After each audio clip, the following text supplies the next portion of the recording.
Hello everyone, welcome to Tashu academy banking and law. आप सभी viewer का बहुत बहुत स्वागत है। ये वीडियो है लॉ ऑफिसर स्केल 1 के प्रोफेशनल नॉलेज लॉ का, जिसमें आज हम पढ़ेंगे recovery of debts and bankruptcy act 1993, जिसको शॉर्ट फॉर्म में आरडीबी एक्ट बोलते हैं। तो आप लोग अपना प्यार ऐसे बनाए रखिए और लाइक से सब्सक्राइब जरूर कर दीजिएगा। चलिए विदाउट डिले इस वीडियो को हम शुरू करते हैं।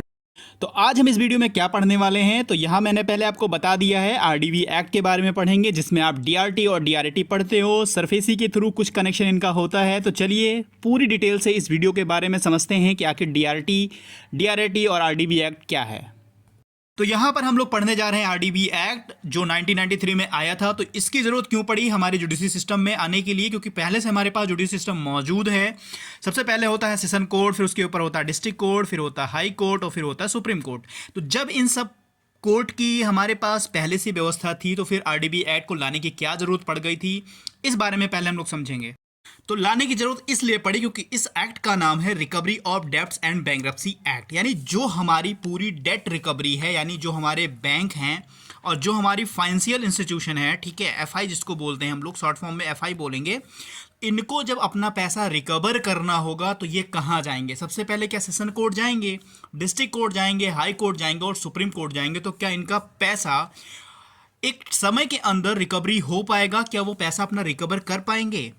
तो यहाँ पर एक एग्जांपल से समझते हैं। जैसे ए है, ठीक है, एक कोई बोरोवर है जो बी बैंक से लोन लिया हुआ है, ठीक है, कुछ पैसे इन्होंने उधार लिए हैं। अब अगर ए के पास पैसे देने के लिए पैसे ही नहीं हैं, बैंक को, यानी जो बी बैंक है उसको पैसे देने के लिए उसके पास पैसे ही नहीं है, तो बैंक ने जो पैसा दिया है ए को, वो पैसा अपना रिकवर कैसे करेगा?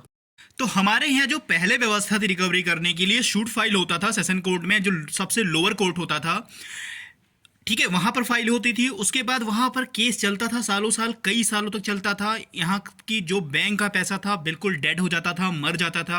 यानी बैंक को पैसे अगर मिलते भी तो पूरे पैसे नहीं मिल पाते थे। बहुत सारी परेशानियाँ होती थी। अगर सेशन कोर्ट ने कोई डिसीजन दे दिया तो वो जो बोरोवर था वो डिस्ट्रिक्ट कोर्ट चला जाएगा। डिस्ट्रिक्ट कोर्ट में भी सालों साल केस पड़ा रहता था। अगर बाय डिफ़ॉल्ट डिस्ट्रिक्ट कोर्ट के द्वारा भी फैसला आ गया तो वो फिर हाई कोर्ट और फिर सुप्रीम कोर्ट। तब तक जो है वो जो बोरोवर था उसकी डेथ भी बहुत सारी कंडीशन में हो जाती थी और बैंक को पैसा रिकवरी नहीं हो पाता था। जो बैंक थी अपनी पैसा रिकवर नहीं कर पाती थी, जिससे बैंक घाटे में जा रही थी। बैंक में एनपीए खूब तेजी से इंक्रीज हो रहे थे। तो यहाँ पर ऐसा हो गया था कि बैंक अपना पैसा रिकवर कर ही नहीं पा रही थी, और अगर रिकवर कर भी पा रही तो बहुत थोड़े पैसे, जिससे बैंक लॉस में जा रही थी, बैंक खत्म होने के कगार पे थी बिल्कुल। क्योंकि यहाँ का जो जुडिशरी सिस्टम था बैंकों से पैसा वसूलने का, बैंक से पैसा वसूलने के लिए, वो बिल्कुल बहुत स्लो था। यहाँ पे बहुत साल, 10 साल, 8-8 साल ऐसे लग जाते थे, जिससे बैंक को पैसा नहीं मिल पाता था। तो यहाँ पर बैंक और फाइनेंशियल इंस्टीट्यूशन जो भी थे उनको काफ़ी प्रॉब्लम होती थी अपने पैसे बोरोवर को देने में और उनसे रिकवरी करने में। पूरा सिस्टम फेल हो चुका था। बहुत सारी कमेटी बैठाई गई सेंट्रल गवर्नमेंट के द्वारा और वहाँ पर डिसाइड किया गया कि कुछ ऐसा सिस्टम लाना चाहिए जहाँ पर बैंकों और फाइनेंशियल इंस्टीट्यूशन का पैसा रिकवर किया जाए एक टाइम लिमिट के अंदर। तब यहाँ एक कमेटी के द्वारा रिकमेंड किया गया कि यहाँ पर एक एक्ट आना चाहिए। उस एक्ट के अंदर ट्रिब्यूनल होने चाहिए जहाँ पर जो हमारा जुडिशरी सिस्टम है, जहाँ हमारे कोर्टें हैं, उनका इंटरफेरेंस वहाँ पर नहीं होना चाहिए। तो वहाँ पर आया 1993 में आरडीबी एक्ट, और इसका पुराना नाम पहले था आरडीडी बीएफआई एक्ट। तो यहाँ पर जो 1993 में जो एक्ट आया था उसका नाम था आरडीडी बीएफआई एक्ट, जिसका पूरा नाम है रिकवरी ऑफ डेब्ट due to banks and financial institution. ठीक है, 1993 में ये आया था।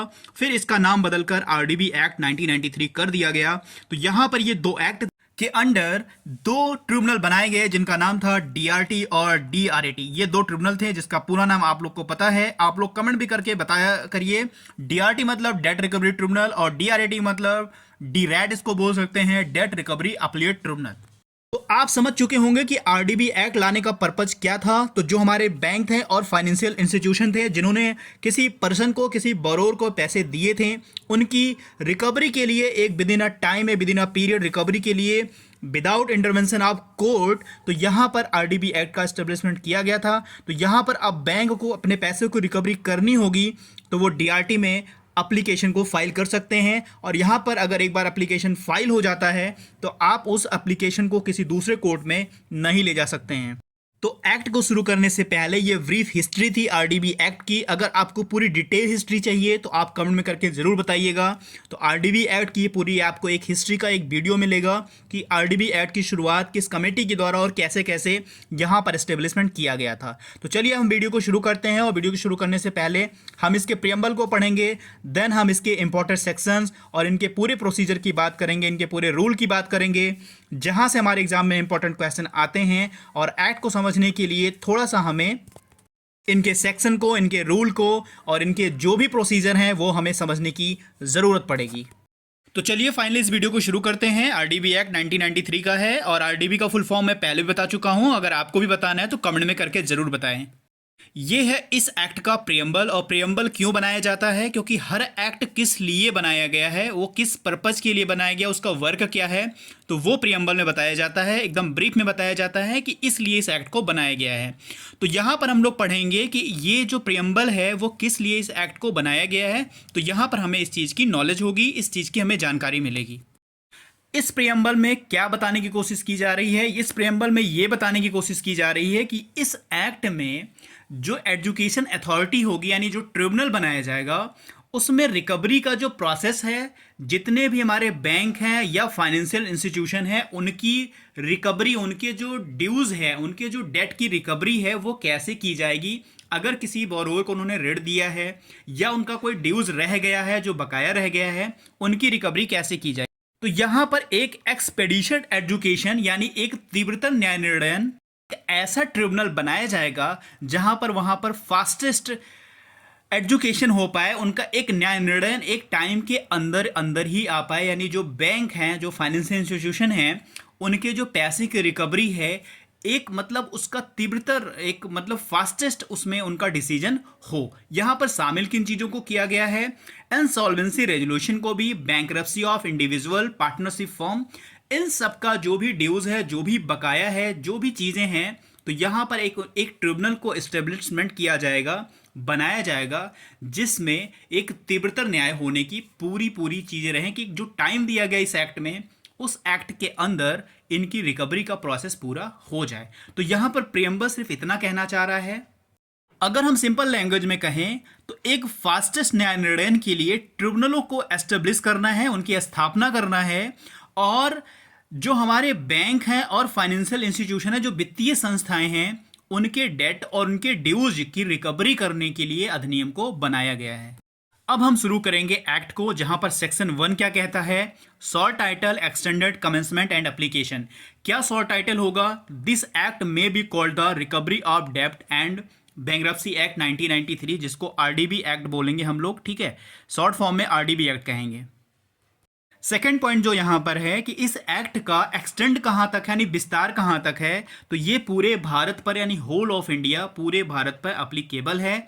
और ये कब आया हुआ है? 24 जून 1993 को ये कम इनटू फोर्स हुआ है, यानी ये 24 जून 1993 से हमारे यूज में है, और इस एक्ट को यूज करना शुरू किया गया है। यहां पर विस्तार पता चल गया। एक एक्सटेंडेड कहां तक है? होल ऑफ इंडिया है। कब ये आया हुआ है? अब हम बात कर लेंगे कि ये जो एक्ट है वो कितने अमाउंट तक वैलिडेट है, यानी इसकी पिक्युलियर जुडिक्शन क्या होगी, कितने अमाउंट तक ये एक्ट एप्लीकेबल होगा। तो यहां पर जो एप्लीकेबिलिटी है वो अमाउंट है 20 लाख रुपीज, ठीक है। 20 लाख रुपीज अगर किसी बैंक और फाइनेंशियल इंस्टीट्यूशन का ड्यूज है या डेट है, ठीक है, तो वो इस एक्ट को यूज कर सकते हैं, ये एक्ट उन पर अप्लाई होगा। तो यहां पर इस एक्ट की पिक्युलियर जुडिक्शन में पता चल गई कि 20 लाख इससे अबव का अमाउंट जो भी होगा, तो वहां पे जो भी बैंक और उनके फाइनेंशियल इंस्टीट्यूशन होंगे, इनकी जो डेट होगी, क्लेम होगा, या जो भी ड्यूज होंगे, अगर ये 20 लाख और इससे अबव हैं, तो वहां पे ये एक्ट एप्लीकेबल होगा। बाकी अब हम डिफिनेशन क्लॉज देखते हैं। अब यहाँ आगे सेक्शन 2 है, जो पूरा डिफिनेशन क्लॉज है, और डिफिनेशन क्लॉज के 2A में बताया गया है अपीलेट ट्रिब्यूनल। अपीलेट ट्रिब्यूनल की बात करने से पहले हमने आपको बताया था एक DRT होगा, जिसका नाम डेट रिकवरी ट्रिब्यूनल होगी। उसकी एक अपीलेट ट्रिब्यूनल होगी, जिसको कहते हैं DRAT, date recovery appellate tribunal. इनकी स्थापना सेंट्रल गवर्नमेंट के द्वारा की जाएगी। सेक्शन 8 का सबसेक्शन 1 जब हम पढ़ेंगे तो वहाँ पूरी डिटेल पढ़ेंगे कि जो DRAT की बात करता है, सेंट्रल गवर्नमेंट उसकी स्थापना करेगी, और क्या चीज़ें हैं सेक्शन 8 में, तो वहाँ पढ़ेंगे। अब हम बात करेंगे सेक्शन 2D। बाकी जो B और C हैं, ठीक है, वो इम्पोर्टेंट नहीं है। अगर आपको लगता है कि आपको पढ़ना चाहिए तो अपने बेयर एक्ट में ज़रूर पढ़ें। अगर आपके पास बेयर एक्ट नहीं है तो कमेंट में करके ज़रूर बताइएगा। इस एक्ट का लिंक आपको मैं डिस्क्रिप्शन बॉक्स में दूंगा, वहाँ से आप डाउनलोड कर लीजिएगा। तो यहाँ पर जो 2D है यानी बैंक को बताता है कि कौन कौन से बैंक हो सकते हैं। तो यहाँ पर आप बैंकिंग कंपनी, कोई भी एक बैंकिंग कंपनी होगी वो बैंक के डिफिनेशन में आएगी। आ करस्पॉन्डिंग न्यू बैंक, कोई भी एक करस्पॉन्डिंग न्यू बैंक होगा जो बैंक की डिफिनेशन में आती है। स्टेट बैंक ऑफ इंडिया हो या सब्सिडरीज बैंक हो, वो सब बैंक कहलाएंगे। एक आरआरबी जो होता है, रीजनल रूरल बैंक होता है, ये भी एक बैंक कहलाएगा। या आ मल्टी स्टेट कोऑपरेटिव बैंक जो होते हैं वो भी एक बैंक की डिफिनेशन में आते हैं। तो यहाँ पर आप ध्यान से इनको पढ़ लीजिएगा, क्योंकि कभी कभी एग्जाम में ये भी पूछता है कि इनमें से कौन से बैंक की डिफिनेशन में नहीं है। और जब आप सरफेसी पढ़ेंगे तो वहाँ पर जो आरआरबी है उनको इंक्लूड नहीं किया गया है, और जब आप आरडीबीए पढ़ते हैं तो यहाँ पर आरआरबी को इंक्लूड कर लिया गया है। तो यहाँ पर बस जितने नंबर ऑफ बैंक के नाम दिए गए हैं इनको ज़रूर पढ़ लीजिएगा, क्योंकि ये अगर आपको ऑप्शन में मिलते हैं तो ये आप इजीली कर पाएंगे। तो ये सब क्या होंगे, बैंक होंगे। अब हम आगे देखते हैं। आज के वीडियो में बस इतना ही है, मिलते हैं नेक्स्ट वीडियो में। God bless you to all, thank you for watching. अगला पार्ट आपको जल्दी मिलेगा, लाइक से सब्सक्राइब जरूर कर दीजिएगा। Thank you for watching.